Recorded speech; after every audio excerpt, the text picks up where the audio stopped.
Hello everyone! Today, I'm going to show you how to use a promo code on Glovo.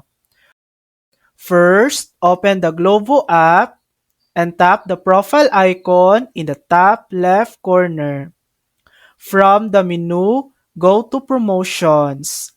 Here, you'll see an option to add a promo code. Type in your code exactly as given. Then, press Add. If the code is valid, the discount will instantly appear in your account. Now, when you place your next order, Glovo will automatically apply the promo at checkout. Keep in mind that some codes have expiration dates or minimum order amounts, so double check the details before ordering. And that's it. That's how to use a promo code on Glovo. Thanks for watching. If this video helped you, please like and subscribe for more helpful tutorials.